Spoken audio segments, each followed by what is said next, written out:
जय हिंद साथियों आप लोग का बहुत बहुत स्वागत है हमारे इस शो में। हमारे शो का नाम है कोरोना महामारी में हमारी क्या तैयारी। साथियों, हमारे सामने जो अभी दो मूल समस्याएं हैं।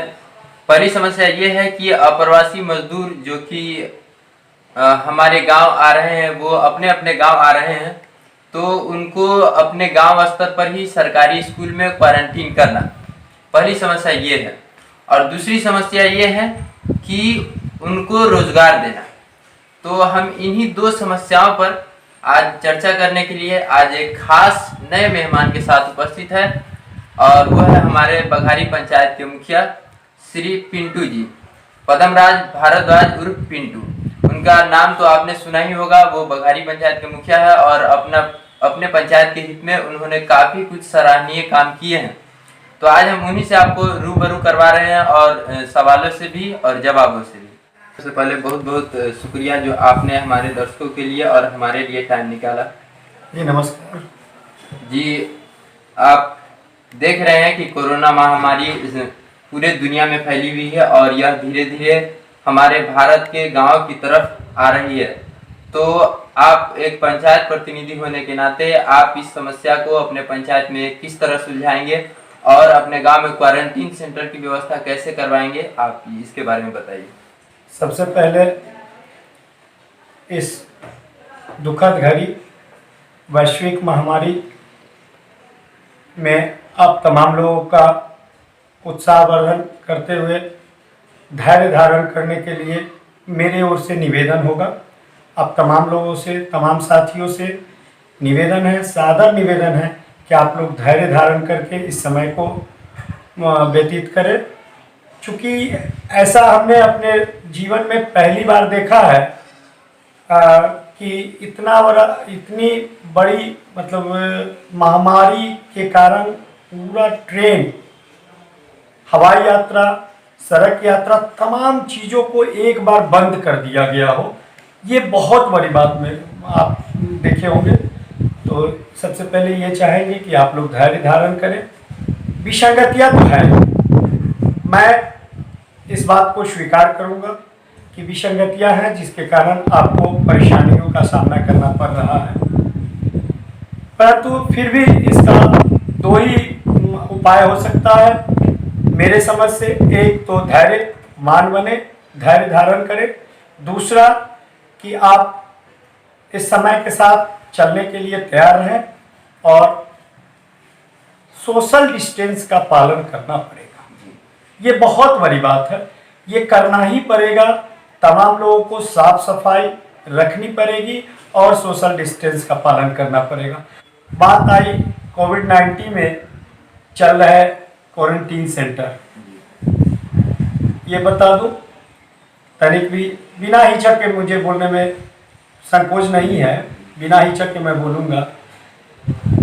शुरू में तो कोविड सेंटर, क्वारंटीन सेंटर चलाया गया था, जिसमें पहले आदेश आया था, सरकार का आदेश था कि अपने अपने पंचायतों में विद्यालयों या सरकारी भवनों को क्वारंटीन सेंटर के लिए चिन्हित करें और उसकी व्यवस्था करें। क्वारंटीन सेंटर में हम लोगों ने शुरू के 14 दिनों के लिए कुछ सरकारी भवनों को चिन्हित कर उसमें बिस्तर लगाना, साफ सफाई करना, उसमें बिस्तर लगा के रखना, जो भी व्यवस्था रहने की होती है उतना तक हम लोगों ने किया भी। लेकिन कुछ ही दिनों बाद, तकरीबन 8 से 10 दिनों बाद एक फिर मैसेज आया कि क्वारंटीन सेंटर पंचायतों में नहीं, प्रखंडों में चलाए जाएंगे।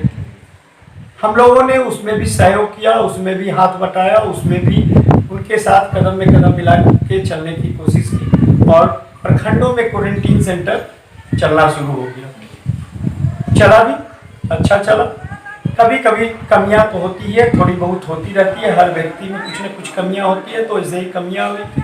अब कोई घटना मैं बताऊं कि मुझे मेरे पंचायत के कुछ लोग आए थे प्रवासी, उन्हें क्वारंटीन सेंटर रखा गया था और उन्हें साबुन वगैरह का उपलब्धता 2-3 दिनों तक नहीं कराया गया था, जिसका मैसेज मुझे मिला बट हम लोगों के साथ रिस्ट्रिक्शन है कि क्वारंटीन सेंटर में प्रतिनिधि लोग नहीं जाएंगे अंदर, तो मैं गया नहीं, लेकिन बाहर से ही सरकारी कर्मियों के द्वारा हाथों मैंने अपने पंचायत के 44 व्यक्तियों के लिए साबुन और तेल की व्यवस्था की थी सूसन क्वारंटीन सेंटर पे। एक सर अब बहुत बड़ी समस्या है सर। एक समस्या है कि अब जो प्रखंड स्तर पर क्वारंटीन सेंटर जो है, तो उसमें जगह के अभाव के कारण हो या फिर कोई अन्य समस्या हो, अधिकारी जो कह रहे हैं कि अब सिर्फ एक दिन के लिए क्वारंटीन किया जा रहा है और उसके बाद घर भेज दिया जा रहा है, तो इसको कैसे ऐसा नहीं है कि एक दिन के लिए क्वारंटीन किया जा रहा है, किया भी जा रहा है एक दिन के लिए, और क्वारंटीन में लिया भी नहीं जा रहा है। दोनों समस्या है। मैंने खुद जिला स्तरीय पदाधिकारी से बात की थी, जिला स्तरीय पदाधिकारी से बात की थी, तो पहले तो मैंने प्रखंड स्तर के सारे पदाधिकारियों से बात की कि लोग 2-2 बजे रात में आ रहे हैं, उन्हें सरकारी वाहन से लाया जा रहा है, जो बिहार सरकार के द्वारा वाहन उपलब्ध कराया गया उसके द्वारा लाया जा रहा है, फ्री ऑफ कॉस्ट ला रहा है, लेकिन ला के क्वारंटीन सेंटर के गेट पे उतार दिया जा रहा है, क्वारंटीन सेंटर के अंदर नहीं लिया जा रहा है। तो इस पर मैंने बात की, तो उसमें आया कि दिशा निर्देश आया है कि जो भी व्यक्ति रेल यात्रा कर आएंगे उन्हें ही मैं क्वारंटीन सेंटर में क्वारंटीन करूंगा। बाकी ट्रक और बस से आने वाले इलीगल ढंग से आने वाले व्यक्तियों के क्वारंटीन सेंटर में रखने की मेरे पास कोई जगह नहीं है। फिर मैंने बात की जिला स्तरीय पदाधिकारी से कि क्यों नहीं हम लोग पंचायत स्तरीय क्वारंटीन सेंटर का संचालन करें। तो उन्होंने बताया कि देखिए प्रॉब्लम आपको वित्तीय आ सकती है, अगर आप सामाजिक तौर पे समाज सेवा के रूप में आप 2-4 व्यक्ति मिलकर अगर ऐसा कुछ करना चाहते हैं तो आप लोग अपने आप में डिसीजन कर लें, लेकिन प्रशासनिक तौर पे आप इसको ना लें। तो यह कारण होने से मुझे कदम पीछे हटाना पड़ा, और क्वारंटीन सेंटर के लिए अब मैं उस पर उतना फोकस भी नहीं करना चाहूँगा। मैंने तो बहुत कुछ बोल दिया और इतना बोलना भी नहीं चाहिए। क्वारंटीन सेंटर चल रहा है और लेकिन प्रवासी घर भी आ रहा है, और हमारी समस्या है कि हमारे पास हमारी जनता फ़ोन करती है कि फलाने व्यक्ति आ गए, मुझे भी जवाब देना पड़ता है कि ठीक है, जवाब भी नहीं देना पड़ता है, सजेशन भी देते हैं और जवाब भी देना पड़ता है, दोनों चीज़ें।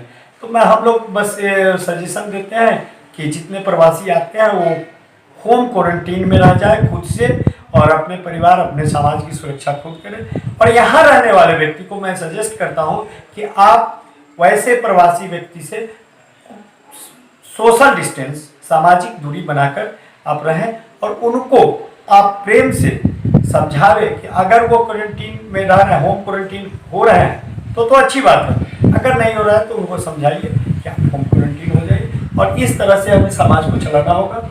चूंकि लॉकडाउन की स्थिति भी बहुत ज़्यादा लंबी चल गई है, तो इसमें अब इसको बार बार चलाना भी थोड़ा सा बहुत समस्या हो सकती है आम जनों के लिए। तो इसलिए अब इसको हम समाज के तौर पे समझने की कोशिश करें, और इस वैश्विक महामारी से बचने के लिए, अपने समाज को बचाने के लिए, हमारे प्रवासी भाई, हमारे बंधु, हमारे रिलेटिव जो भी आते हैं, हमारे समाज के व्यक्ति जो भी आते हैं, वो होम क्वारंटीन करें। और अगर नहीं करते हैं तो हम लोग उन्हें कन्विंस करें, उनको सजेस्ट करें कि वो होम क्वारंटीन रहें, और इस तरह से और सामाजिक दूरी बना के इसको हम लोग चलाएं। तो आप लोगों ने देखा कि ऊपर से सहयोग नहीं मिलने के कारण मुखिया जी ने अपना कदम पीछे किया, लेकिन फिर भी अब भी प्रवासी मजदूरों को ये चेतावनी बार बार दे रहे हैं, उनको समझा रहे हैं कि आप होम क्वारंटाइन ही हो जाइए, ये भी एक आसान तरीका है, और उनको बता रहे हैं कि आप अपने घर में ही सबसे अलग थलग रहे, समाज में भी अलग थलग रहे कम से कम 14 दिनों तक। तो ये भी एक अच्छा सुझाव है। जब आपको ऊपर से कुछ सहायता नहीं मिल रहा है तो आप अपने स्तर पर इस तरह का काम कर रहे हैं। तो सर अब एक चीज पर और बात होगी, जो रोजगार वाली बात होगी, आप उस पर कुछ बताएंगे? बहुत अच्छी बात है।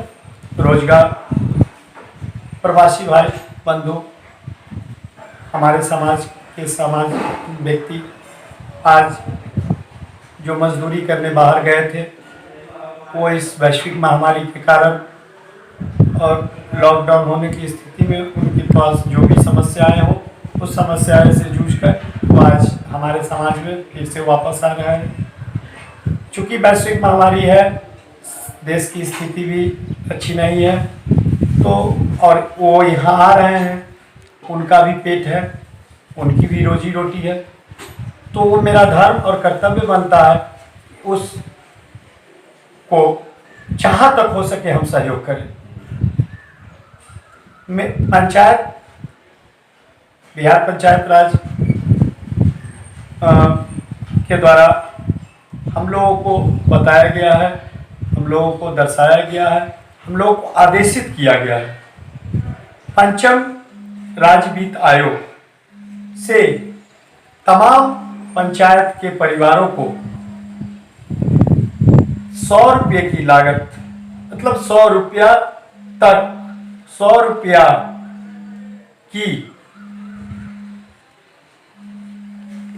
का सामान, जिसमें 20-20 रुपये की लागत के अच्छे से, जो 20 रुपये में एक अच्छा हो सकता है, वो अच्छा से अच्छा मास्क उपलब्ध करावे और 10 रुपये का 2 साबुन अब प्रत्येक परिवार को उपलब्ध कराइए, ताकि सामाजिक दूरी के साथ मास्क लगाने से जी वायरस कीटाणु जो हैं वो जहाँ से इन्फेक्ट होते हैं उसको रोका जा सके, साबुन साफ सफाई में उनका सहयोग कर सके।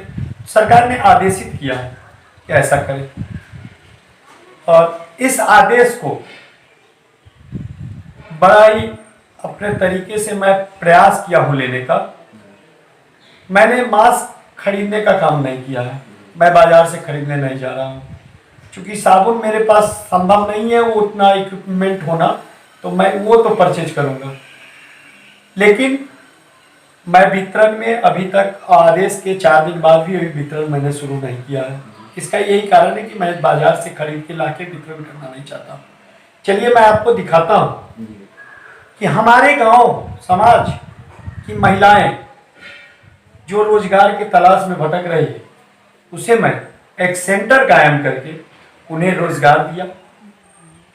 जो उसमें कुछ प्रवासी भाई लोग आए हैं और जो उसे करना जानते हैं, उस कार्य को करना जानते हैं, उन्हें भी मैंने स्वागत किया, उनका भी स्वागत किया और उन्हें भी रोजगार दिया है।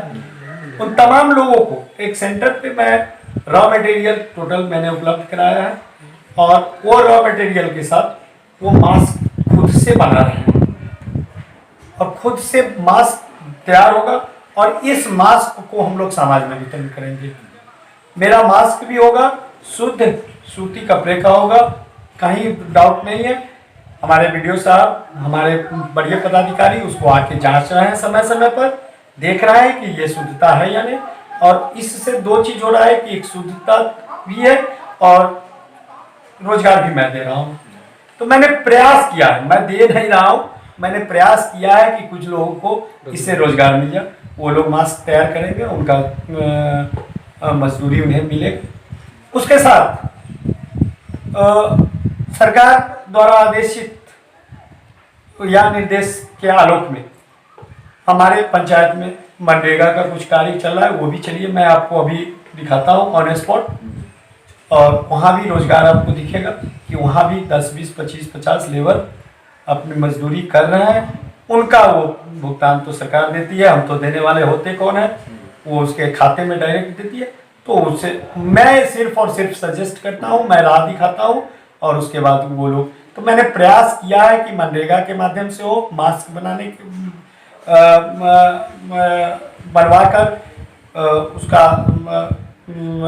मजदूरी देने का हो।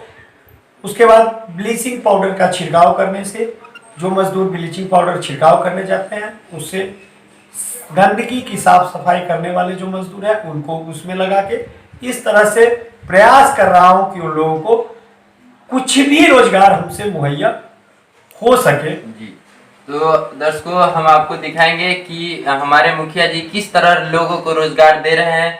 चलिए हम आपको उस सेंटर पर ले जाकर दिखा रहे हैं जहां पर लोगों को रोजगार मिल रहा है, मास्क बनाने के द्वारा हो या फिर मनरेगा विकास योजना के तहत। तो हम आपको वही 2 चीज दिखाएंगे। तो हम आपको वो सेंटर दिखा रहे हैं जहाँ पर मुखिया जी के द्वारा लोगों को रोजगार मिल रहा है। तो चलिए आते हैं, आइए दिखाते हैं। ये आप देख रहे हैं कि किस तरह महिलाओं को बच्ची होता है, और ये यहाँ पर सिलाई मशीन के द्वारा मास्क बनते हैं, और ये मास्क भी अपने समाज में ही यूज किया जाएगा। ये देख रहे हैं। अब अगले योजना की तरफ हम बढ़ेंगे, जो मनरेगा विकास मजदूर योजना है। चलिए हम वहाँ पर आपको ले जाकर दिखा रहे हैं। तो दोस्तों, हम यहाँ पर आपको दिखाने ला रहे हैं कि किस तरह इस महामारी में, लॉकडाउन में, प्रवासी मजदूरों के लिए मुखिया जी ने जो काम की व्यवस्था की है मनरेगा विकास योजना के तहत। तो आप वही देखिए कि यहाँ पर मजदूर किस तरह काम कर रहे हैं और अपना अपना रोजगार पा रहे हैं।